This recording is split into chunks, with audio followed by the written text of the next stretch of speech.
To tip off this NBA season on FanDuel, you can choose your own rewards, which means you can play your game any way you want. I get to choose my rewards?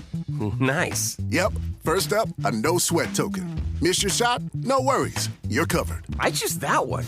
Or you can take a 50% profit boost and turn your wins into bigger wins. Okay, I like that. I choose that one. Hold on a sec. There's one more. A bet-back token, so you can get a do-over on your bet. I choose to think a bit more about what I'm going to choose.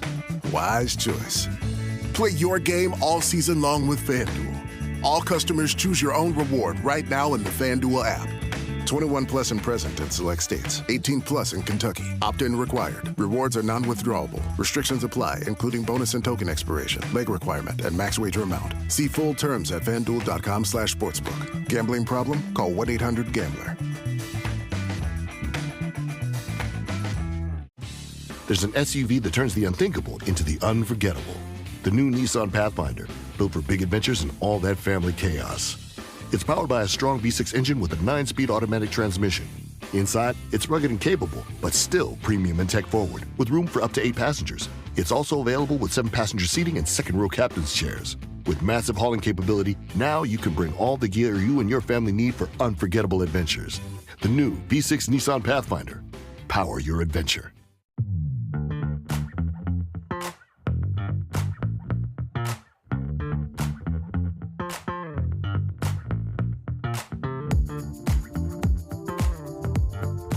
Good morning, ladies, gentlemen, fanatics of all ages. Welcome to the second week in February and the final few days, the final hours, the final minutes, if you want to count really high, I guess, before spring training kicks off. That's right, pitchers and catchers are reporting so soon. We made it, everybody. The Super Bowl is over. The Chiefs and the Patriots have been humbled in back-to-back years on national television. Everybody's feeling pretty good. And so are we. It's baseball season, and I am ready for it. And you know what else we're ready for? We're ready for some storylines. I mean, as everyone knows, my co-host, The Athletic's Matt Gelb, he covers the Phillies, and it's kind of important for him to have stories to tell. We're going to come up with a couple here. We can call this an annual thing, I guess. We've done this a couple of times. Maybe not always at the exact same point. But there are things that we look forward to in spring training. There are stories that we either think will emerge, may already be emerging, may already be there as we get to the start of camp. Really just things that we want to see play out over the next 8 weeks. Well, 7, really, honestly. The season kicks off earlier and earlier, I feel like. Anyway, pitchers and catchers are reporting. Players getting down there. Some of them are already there. They're getting warmed up. And so is my co-host. He leaves this week. Matt, hello. Welcome in. It's the most wonderful time of the year, ? You're just about ready to head on down to Clearwater, get yourself situated for another go-round at spring training. You get to flee this bomb cyclone of Arctic air, or whatever it's called. It's hovering over the Northeast. We've been buried under a sheet of ice for 2 weeks now. And you get to flee. You get to go down to Florida. How are you feeling about that? I have not started packing. I'll be leaving in less than 24 hours, and I'm excited for the weather. It's always a sort of a bittersweet time. It's always tough to leave home, but it is exciting because spring training is a time of hope, Paul, and yes, optimism and renewal. And we're not quite sure what to make of the Phillies yet. I think a lot of people have some thoughts, but while the spring might not be a time to decide a lot of roster spots for this club specifically, I do think there's plenty to think about, talk about, watch, and pay attention to in the 6.5, 7 weeks that the Phillies are down there. It will be long. In the middle of it will especially be brutal, but I guess we have the WBC to distract us. Vance Worley will be pitching for Great Britain. That's right. Philippe Aumont for Canada, etc. The Phillies have actual players in the WBC, not just former guys. Now we're not just going to remember some guys, but the WBC is a great time to do that. Yes. I think the spring is interesting. Probably a little less interesting than, had Bo Bichette come along and was learning a new position, and the Phillies were trying to figure out how to rework their new roster. But nevertheless, I do think there's plenty to think about this spring. Yes, there absolutely is. And the Phillies go into spring still carrying Nick Castellanos for the moment. That is still a thing. We don't expect he'll be there in any way, shape, or form. It's just a matter of finding out exactly how they're going to cut ties with him. Still, I know we've been saying that all winter, but that's really just the only thing that's kind of hanging over this team in a really kind of negative sense right now. Because I think you're right. There is a lot of optimism. I certainly feel it. There's a lot of interesting things to look at with this camp. And so, what you and I want to do is we each want to find a couple of things to talk about, a couple of things to point out, maybe a camp crush or two that we're going to be looking for, maybe a couple of Too things that early we for want that. I gotta early see for them with you my gotta actually eyes. see them. Okay. But we actually want to see, how we're feeling about certain things. We'll have our eyes on any I wrote particular. down 6 storylines You here, wrote down and we'll see how 6? much overlap we have. Wow. Okay. But I want to go. I want to start with like the most. I want to start with like what we think are the biggest. Each of us are the biggest ones. Sure. And to me, there's one. I guess there's. I think there's a 1A and a 1B, but I'll give you my 1A first. Okay. I'll go first. You usually go first. I'm going first this time. Yes, absolutely. Because I think there's no bigger storyline than this spring. And it is, how far behind is Zach Wheeler, and what does he even look like on a mound, if he's on a mound at some point, which I think he will be during the spring. He will be. Yeah. He's one of the best pitchers in the sport. We haven't heard from him since before the blood clot, right? I mean, the last interview he gave was after his start against the Nationals, and the next day is, when the news broke. And he has not given an interview since. He's kept a pretty low profile, other than sitting courtside at a Sixers game this offseason. He spent a lot of time here in Philadelphia in the offseason doing his rehab program with Phillies athletic trainers and strength coaches, etc. Mm-hmm. There's a lot of unknown, though, right? I think there's generally some optimism about how he's recovered from thoracic outlet syndrome surgery. And I think he'll be pushing to be, as ready as he possibly can, as quick as he possibly can. What that looks like time-wise, I don't think we know, but we'll probably have some answers this spring. And to me, he towers above everybody else. I mean, when you're talking about an unknown, so many variables with, the highest paid player per year on your roster and one of the best pitchers in the sport, has to be the biggest storyline. Yeah, absolutely. Even though you won't see him in the game at all this spring, I would assume. We'll see. Well, yeah, I would. I don't think I'd be stunned if you see him in a game. But yeah, I would love to see that later. But yeah, I wouldn't be surprised if he's held out entirely. I had him packaged with Aaron Nola as one of my ideas. Like, absolutely. Like, my eyes are going to be on any update that comes out regarding him and his state, because that is really important. It'll help determine what the Phillies do at the bottom of their rotation to start the year. You figure Wheeler, as much as he might want to push for the start of the year, is probably not going to start the year with the club, probably start the year on the injured list. And so the Phillies have to figure that out. I know there's always, usually a gap between whether you need 5 starters out of the gate. So there's some juggling that'll happen. But yeah, absolutely. I see no reason why Zach Wheeler shouldn't be number 1 on that list. I don't know if I would go with my first choice then as the most important thing about the spring, because he will neither have a direct impact on the 2026 team, nor will he necessarily be in camp as long as some of the other guys, I wouldn't imagine. But my pick for slightly out of the box options is Arun Escobar, for different reasons than I had last year. Last year, I came into it wanting to just get a look at him and see him because he had a little bit of that helium, right? He was becoming a new name out of the system, somebody to watch, still a young guy, but performing well in the complex. Intrigue was there, and he was getting a camp invite at young. You're like, oh, okay, let's see what's going on with this guy. And he's now settled into himself as one of the better prospects in the system, a guy who cracks some, top 100 conversations. But his future with the Phillies is not necessarily guaranteed. There feels like a shift in the winds around Arun Escobar, so take that for what you will. The conversation around him seems to be shifting away from how will he impact the team at the major league level, but is he now the most valuable trade chip left in the system? Which is important because, as we know, this team is going to be a contender, we expect, and they're going to need to have some kind of trade assets, to use that cold term, to be able to bring in those reinforcements that they always need to.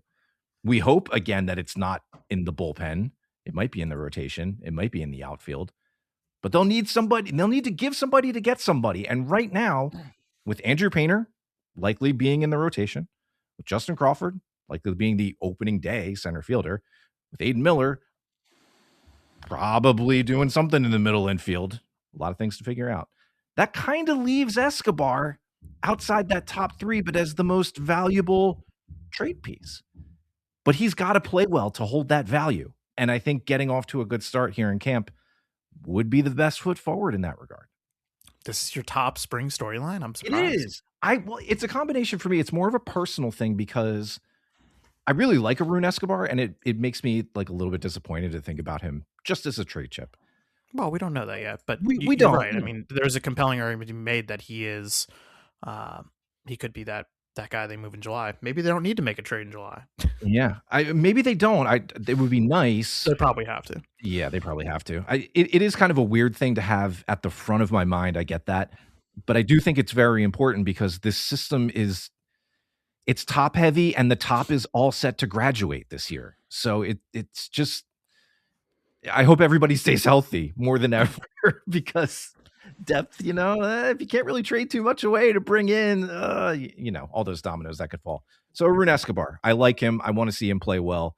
Hopefully he stays, but if he can't, hopefully he provides a little bit of value to some other team who may want to trade somebody away to us.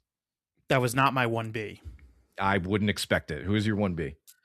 My 1B could easily be 1A, and that is, can Andrew Painter be a reliable big league starter out of the gate?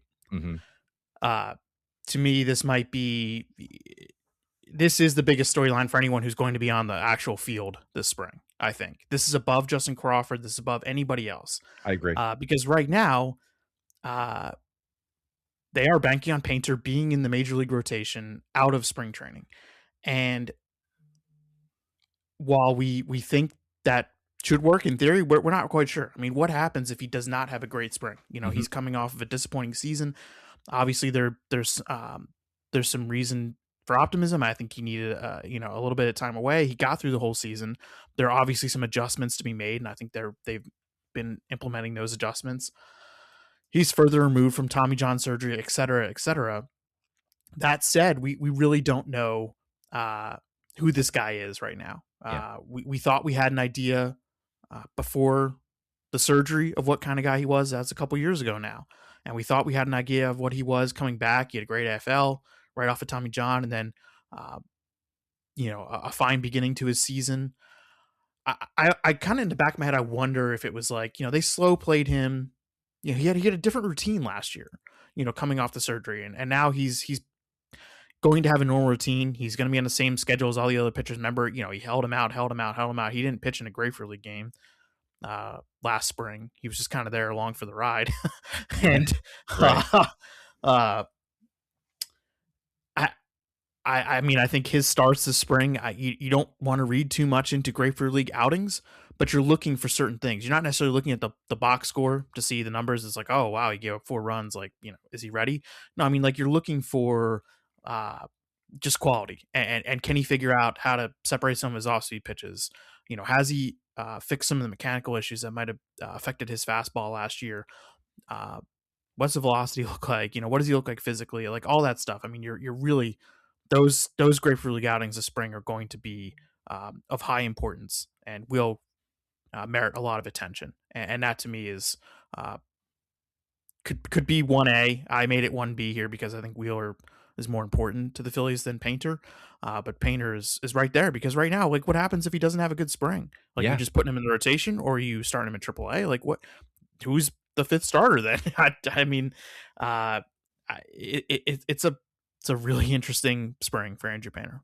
It's absolutely a question that has to be asked, not as a matter of doomsaying or pessimism. Just you have to acknowledge that there's a really good chance he doesn't look great in spring and needs a little more time to get right in AAA, because you can't just throw him to the wolves in the majors if he doesn't look right. Do you feel like he has to have a good spring to make the team? Like, if he has if the stuff looks good but the numbers aren't great this spring, like in Grapefruit League games, is he the 5th starter? Like, are they just going to do it, you think? I think so. I think the bar is pretty low to clear. it would need to look not great, like either velo bleed or like you said, I think the breaking pitches, mixing and muddling is a really key tell. That's something a lot of folks are keeping an eye on. You know, the slider and the curve, sweeper and the curve. What are they? You know, are they distinguishable? They got too blended for most of last year, and if you can't have that distinct look to hitters with those different planes, and you're not gonna fool major league hitters that way.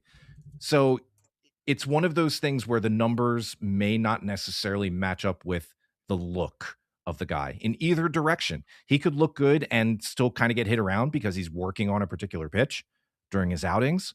Of course, Or, and that's why you don't read too much into it. But exactly. But nevertheless, I mean, like, spring games are more important for certain guys on the roster. That's just the way it is. I can agree. And to me, like, again, they will not be putting him in the rotation based on his Grapefruit League ERA. But I think they need to see certain things in these outings. The secret is out. With millions of younger-looking customers across the country, Plexiderm is one of the most highly sought-after products on the market. It visibly shrinks under eye bags and smooths out crow's feet in minutes, and the effects last up to 10 hours. Influencers love it, magazines feature it, and people just can't get enough of it. As a matter of fact, Elle Magazine gave it an Editor's Choice Award as Best Instant Wrinkle Filler for 2025. In as little as 10 minutes, Plexiderm reduces the appearance of fine lines, wrinkles, and those dreaded under-eye bags. So yes, you can look years younger in minutes, and the effects last for hours. No surgery, no gimmicks, just results. The best news, you can try Plexiderm for only $14.95. Plus, get free shipping. Don't wait, order Plexiderm today. Visit plexiderm.com/special. That's plexiderm.com/special. Paid for by Sheer Science. Instagram teen accounts default teens into automatic protections for who can contact them and the content they can see. Explore teen accounts and all of our ongoing work to protect teens online at instagram.com/teen accounts. To tip off this NBA season on FanDuel, you can choose your own rewards, which means you can play your game any way you want. I get to choose my rewards? Yep. Great! Now, excuse me while I lock in. All customers choose your own reward right now in the FanDuel app. 21 plus and present in select states. 18 plus in Kentucky. Opt-in required. Rewards are non-withdrawable. Restrictions apply, including bonus and token expiration, leg requirement, and max wager amount. See full terms at FanDuel.com/sportsbook. Gambling problem? Call 1-800-GAMBLER. There's an SUV that turns the unthinkable into the unforgettable. The new Nissan Pathfinder, built for big adventures and all that family chaos. It's powered by a strong V6 engine with a 9-speed automatic transmission. Inside, it's rugged and capable, but still premium and tech-forward, with room for up to 8 passengers. It's also available with 7-passenger seating and second-row captain's chairs. With massive hauling capability, now you can bring all the gear you and your family need for unforgettable adventures. The new V6 Nissan Pathfinder. Power your adventure. Absolutely agreed. Yeah, if he doesn't look good, then he shouldn't start the year in the rotation. They'll have to figure it out, but he's too important to just kind of like, all right, no, go ahead and figure it out on the fly, right? Don't I think so. Yeah, I mean, version of him. I think so. I mean, I don't think you can't just put him in there if he doesn't have a great start. I mean, like the fifth starter would pitch against the Nationals the first time, and then I think at the Giants the second time. Mm-hmm. I haven't gone through the schedule to but we'll look into that more closely, depending on. Yeah, how he does, I mean, I think he needs a good spring. Yeah. I do. Like, I don't think he can just. This isn't Johan Rojas from a couple years ago. Remember that? Oh, sure. He had a really bad spring, and he was still, he was on the roster. I mean, he was a center fielder. They didn't really have anybody else. That's right. I don't think this is the case, but I don't know. Yeah, the depth portion of it, I think, lowers the bar just a little bit, allows for a little bit more leniency, but not too much. Not too much. I mean, it would put everybody at ease, Painter included, I'm sure, but all of us especially, if he comes out and looks good. It doesn't have to be ace level, but you could. Do you think when the Phillies break camp in 7 weeks, Painter's coming north? I do. As I sit here today, I think there's like a 70% chance that he's in right now. And then we'll adjust depending on how he looks. Yeah. As always. All right. What do you got next? My next one is, again, going a little bit deeper because I'm looking forward a bit again, and not necessarily toward the trade This is deadline. your In this sicko case, spring, I guess. it is. It's one of those cases where the roster has been locked in for so long. I don't really need to see too much out of Adolis Garcia. I've seen him a lot at the major league level. I kind of know what to expect there. I don't really need to see too much there. I know that Otto Kemp is rebuilt and has an inside track to be a bench bat for this team. I don't really need to see too much about how he looks. That's kind of expected. There is a guy whose role on this team could be filled pretty quickly, but there's also uncertainty around it, and that's Gabriel Rincones Jr. He is a potential alongside platoon bat. You don't expect to throw him against left-handed pitching, and his defense still needs work. But what he has shown is that he can hit right-handed pitching pretty well at AAA. Now, where this gets interesting is, I mentioned Adolis Garcia a second ago. He carries reverse splits with him. Is that something that's fixable, or does that change? Is that a blip? We don't know. Because if Garcia is hitting better against righties than lefties, it doesn't really make a whole lot of sense to introduce a platoon. There's not really a situation of need there. But there is something that Rincones, I think, can offer this lineup, this roster, that they don't have, and that's a left-handed bench bat. Brandon Marsh is obviously their big left-handed outfield bat for what that's worth, and Justin Crawford is coming in as a guy who is not expected to supply a lot of power, even though he is also left-handed. I think where things get interesting is if Garcia can't recapture enough of 2023, if he struggles, which is very possible, do we start to see him share some time? If he does, despite these reverse splits, I think some of that could fall to Rincones. He is not on the inside track right now to win a job out of spring training. It is highly unlikely, I think, that he does. But he'll be right there. If he keeps hitting against right-handed pitching, this is a guy I think we could see earlier in the summer, depending on how things go, in the corners. This is one of those things that usually has a way of working itself out. Somebody gets hurt or is more ineffective than expected. I just feel like he's the next man up when it comes to productive bats. The defense is a concern, especially with designated hitter being as locked in as it is with this club. You don't really want to throw him out there in right field too often, but this lineup has a reputation of also being top heavy, like the farm system. If they need a little bit of depth and they need a little bit of punch, maybe that's something they roll with. Hell, we just had 4 years of Nick Castellanos out there. I don't know where you go from there defensively. So you would roster, you think there's a situation where you would roster excuse me, it's early. You would roster Rincones as a bench player to start the season? No. Okay. Because you're not lefty bench bat. I get what you're saying. Yeah. I think yeah. To me, like, if he's going to come to the majors if there's an injury or ineffectiveness, but because on the days where they are facing a lefty, you will have a lefty bench bat probably, and that Marsh is not starting. He will be on the bench. But I agree with you that Rincones is a really interesting guy this spring because good point. Yeah, we saw him. Last spring he was one of the better Grapefruit League performers. I think left a really good impression on a lot of Phillies people, and that had, I wouldn't say a disappointing 2025 season, but an underwhelming 2025 season.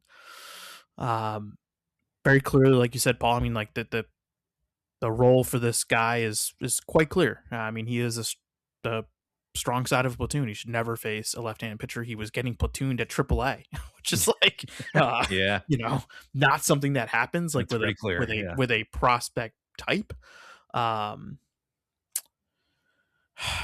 Yeah, I agree with you. I think he's going to play for the Phillies this year at some point, whether it's because of an injury or because of ineffectiveness. Like you said, maybe Garcia has to be platooned or whatever.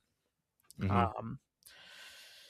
So yes, he's not playing for Great Britain this spring. I think that was an option, but he's not going to. And I do think that there will be a lot of at-bats for him this spring in camp. And I think it makes sense for him to keep after those at-bats. I like seeing guys in the WBC for whatever it's worth, but I am also happy for Rincones to stay in camp and get more regular looks there. Okay, enough about my second guy. Who's your number 3? I guess this is similar along those lines, but I mean, this is to me, this is a very spring thing. This is, I wouldn't call it minutia because it's a significant role, but it's who is Brandon Marsh's platoon partner. Yes. And if you listen to the Phillies, it sounds like, especially Dave Dombrowski, that they would love for Otto Kemp to be Brandon Marsh's platoon partner. I don't know if that's set in stone. I mean, I think Kemp could be on the roster and you could still have somebody else be the platoon partner. They do have an empty, there is one bench spot, 2 if you really want to count Kemp. I mean, I'll say there's 2 bench spots to win this spring. Because right now your bench locks are your backup catcher. Yep. And Edmundo Sosa. Yep. It's, given how the Phillies have spoken this offseason, it's fair to say that Otto Kemp has a leg up on a bench spot. He also has minor league options remaining. So if they decide to do something else, he can be sent to AAA and come up at some point during the season. They're high on Otto Kemp. I mean, higher, I think, than everybody else is. Is he a good 26 man? Yeah, I think so. Yeah. Is he a platoon partner in left field with Marsh? I don't know. I think Kemp's going to get a lot of time in left field this spring. He's naturally an infielder. I mean, and he did play some left field last year in AAA and in some of the majors, when they felt like there was a path to playing time for him there. Didn't really get a ton of time there. Didn't get a ton of instruction. It was very much on the fly. I think he will spend a lot of his spring working on the nuances of left field, which is good. But I'm not sold. I think they've brought in some outfield depth. 2 guys.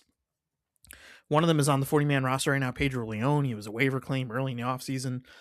Kind of a, quad A type, right? Up and down kind of guy, injured.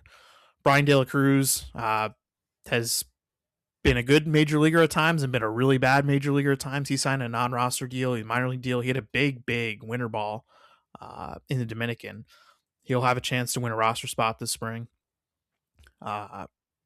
Outside of that, though, I mean, there's not a whole lot of right-handed hitting outfielders in the organization, or that could take the role of Marsh's platoon partner. And I think this is an area where they've fallen short, if we're being quite honest. And I do expect them to bring in more guys. I mean, you remember there was a stretch where they brought in it was like a week into spring or 2 weeks in spring, they brought in like David Dahl and somebody else. Like Dahl ended up playing a little bit for them. But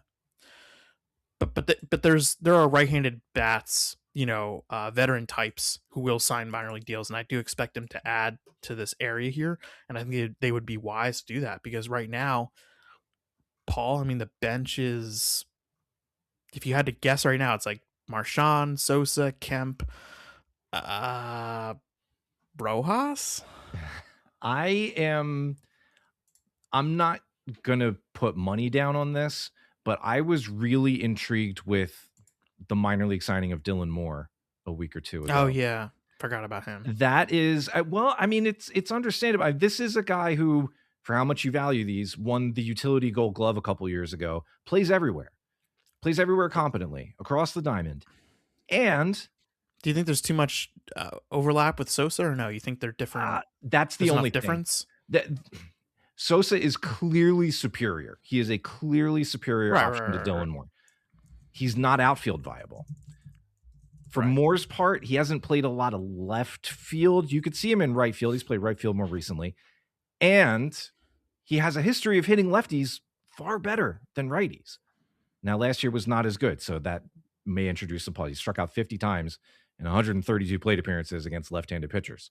That's not great, but he has a better history than that. So that's something that's interesting to me. He feels like he's in the Drew Ellis camp, where you might see him for a couple of weeks in the middle of the summer, but those couple of weeks could be important. I don't know. I don't want to put too much emphasis on that, but I feel like we can see him. Yeah. So that's one name that would not make my top 3, but is somebody who I would like to see have a good spring. Do you know who led the Phillies in spring at bats last year? I'm just looking at this right now. Cody Clemens. Wow. spring it's a different animal, man. You just you never know what you're gonna see. Well, I mean, there's so many games, and also this year with so many guys leaving camp for the WBC, I'm kind of curious. Like, I have no idea who's going to like start these games for the Phillies. like, because Wheeler's obviously not going to pitch this spring. We don't think. Nola, Sanchez are going to the WBC. Walker's going to the WBC. Yeah, I just like who is pitching these Grapefruit League games for the Phillies. I really can't wait to see. Yeah. Instagram teen accounts default teens into automatic protections for who can contact them and the content they can see. Explore teen accounts and all of our ongoing work to protect teens online at instagram.com/teen accounts. Bringing your business dreams to life takes heart and about 1,000 decisions a day. That's why Atlantic Union Bank's knowledgeable bankers are here for you with the right guidance and customized solutions to help you reach your business goals. So whether you're planning your next move, upgrading your space, or scaling to meet demand, we make sure your business is ready for what's ahead because we're big enough to support you, yet small enough to know you. Atlantic Union Bank. Any way you bank. To tip off this NBA season on FanDuel, you can choose your own rewards, which means you can play your game any way you want. I get to choose my rewards? Yep. Great! Now, excuse me while I lock in. All customers choose your own reward right now in the FanDuel app. 21 plus and present in select states. 18 plus in Kentucky. Opt-in required. Rewards are non-withdrawable. Restrictions apply, including bonus and token expiration, leg requirement, and max wager amount. See full terms at FanDuel.com/sportsbook. Gambling problem? Call 1-800-GAMBLER. There's an SUV that turns the unthinkable into the unforgettable. The new Nissan Pathfinder, built for big adventures and all that family chaos. It's powered by a strong V6 engine with a 9-speed automatic transmission. Inside, it's rugged and capable, but still premium and tech-forward, with room for up to 8 passengers. It's also available with 7-passenger seating and second-row captain's chairs. With massive hauling capability, now you can bring all the gear you and your family need for unforgettable adventures. The new V6 Nissan Pathfinder. Power your adventure. My third pick, for whatever this is worth, is, again, I don't know if I'm overthinking something. It's not a minor league player this time, at the very least. But Okay, good. I'm getting out of that. I let myself be a little bit too personal preference-y with these, but I am very curious, oh so curious, to see what version of Bryce Harper is going to play for the U.S. in the WBC. That was I wrote one of my storylines I wrote here was just Bryce : how you feeling, buddy? Yeah. Let's just put it this way. I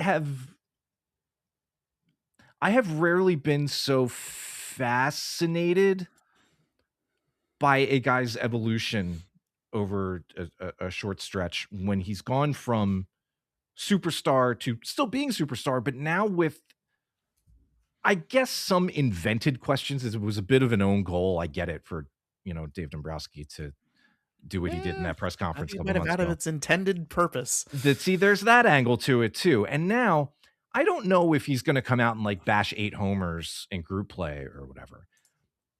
I think what I'm interested in seeing is something that is still, again, keeping with the subjective theme. Is he into it? There have been a couple of times the last 2 years where I felt like Bryce has just been like frustrated by his own play or just like not as locked in as we had been used to for the first 5 years or so. And, watching through TV, as I do 99% of the time, it doesn't tell the full story, never does. But he hasn't been the same guy attitude-wise on the field for most of the time that he had been previously. Whether that's because of the mounting number of injuries he's had, because his body has taken a significant beating over the years, or whether he's just kind of fallen into a bit of a malaise the last couple of years. I don't know. You can pick the option that fits you best. I don't have one. All I want to see is, what does he look like? Is he out there running hard? Is he out there like hunting his pitches, or is he going back to the more selective approach that he had for a while? What's he doing? I am going to put a lot of scrutiny, if not, I'm not going to try and extrapolate big things, but I'm going to watch really intently what he does when he's at the plate, when he's in the field, what he's doing, the way he's engaged with it, what version is showing up early in spring, And what does he look like? Is he going to use this to, get the pilot light going so that he could really burn once the regular season starts for the Phillies? Or is he just going to use it as something that was more of a glorified warm-up, something that's slightly more elevated than spring training games? I don't know. And I don't know what's best for him, what he thinks is best for him, clearly. I think we discussed this a little bit. I'll say this. I think the WBC might be a tremendous thing for Bryce Harper. You just feel like, right. I mean, like you described it very, very well, Paul. I mean, he just didn't seem engaged or just seemed, really frustrated with himself. Just, these are my words. Like, I don't, it seems like almost like it's a little early for a midlife crisis, but it seems like he's going through something. And he loves. It's also tough being a parent to so many kids. I mean, that's being away somewhere. I mean, yeah, like it's real. That's a real thing. Yeah. Yes. I mean, he's also been in the spotlight since he was 16 years old, and like there are layers to this, right? But the biggest one being like it seems like he's motivated from afar and just talking to people in his camp. And I think that the WBC thing, putting the USA on his chest, that means a lot to him. I think that matters. I think the level and intensity of the competition in the spring will be a good thing for him. And I think it could get the juices flowing again. And I think the juices are already flowing again. I think that the Dombrowski comment, whether this was the intention or the purpose or not, I think it's got him going. All right. Yeah, that's something that's very interesting to me. Yeah. So there we go. I think that's it. That's a pretty good other summary. Ones. Yeah. Oh, sure. I mean, is Justin Crawford ready for all this? Right. I think he's going to make the team. I'm pretty sure, no matter what. But you're kind of curious to see, what does he look like? What does the middle of the bullpen look like? There's some of these are less important than others. What else? Did you have anything else on your list? No, not really. I mean, I think we're getting to a point where we need to start getting looks at guys with games starting, in a few weeks. Like we'll start getting a better feel for how guys look as they ramp up. Be nice to see guys take the field again, start playing. I'm excited to get down there in a few weeks myself with my dad to check out, some of the action again. And we'll just kind of take it from there. Some of those other storylines are just going to evolve as the spring plays out. And some guys will emerge, some guys will fall back. That's all part of it. We'll just have to see who separates themselves. Because you're right, there are jobs to win. There are definitely jobs to win. It is not a fully locked-in roster, and there are guys who could compete for these spots. So we'll see how it goes. Cool. Awesome. I should pack. Yeah, you should pack, man. Good luck. Safe travels. Next time we'll talk with you, Matt, you'll be down in Florida. You'll be getting settled into the camp life for the next little while.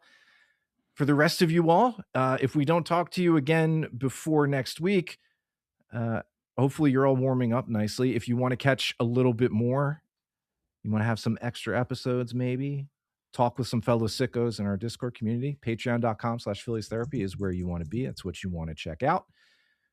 Cranking out some bonus episodes and material that you can only get if you're a subscriber over there. So I would suggest going to check that out. If not, always happy to talk with you here on the regular airways. Thank you as always for listening as we kick off our 5th spring training as a duo here on Phillies Therapy. It's wild, dude. It's so cool. That is wild. It's so cool that they're still doing this. It's our 5th year. I'm excited. There's stuff to watch. I'm excited that baseball season is creeping ever closer. And I'm excited to do it with you, my man. So safe trip. Enjoy your time getting ready and settled down in Florida. And yeah, I guess we'll do this again soon. Sounds good. Thank you, everybody, for listening. Thanks, everybody. You've been listening to Phillies Therapy, part of the Believe Podcast Network. For Matt, I am Paul. We'll talk to you again soon.